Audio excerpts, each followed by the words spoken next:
Assalamualaikum nepangkeun wasta abdi Rivaldo Sidki kelas 12 IPS 2 Uprak Sunda. Bantuan buku pangrojong pangajaran dina tahun anggaran 2014 pamarentah daerah provinsi Jawa Barat geus nyadiakeun waragad pikeun meuli buku-buku pangrojong pangajaran basa Sunda anu gedena 3,5 miliar rupiah.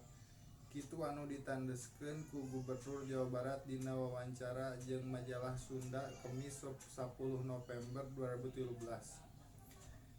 Buku-buku anu dibeli ku anggaran pamarentah teh bakal dibagikeun ka sakumna SMP anu aya di Jawa Barat, boh negeri boh swasta kalawan haratis anapun jenis bukuna ngawengku buku kumpulan dongeng, buku kumpulan sajak, buku kumpulan carita pondok, buku kumpulan drama jeung novel barudak.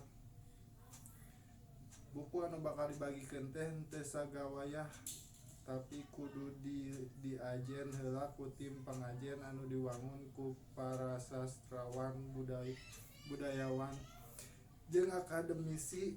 Buku anu nyumponan syarat kakarak dibagikeun ngaliwatan Dinas Pendidikan Kabupaten Kota masing-masing daerah. Aya 800 buku anu diajen taun ieu sarta anu nyumponan syarat pikeun jadi buku pangrojong pangajaran di sakola ngan 630 buku. Sesana eusina jeung temana dianggap kurang loyo keur bacaeun barudak SMP. Sakitu atur nuhun. Assalamualaikum warahmatullahi wabarakatuh.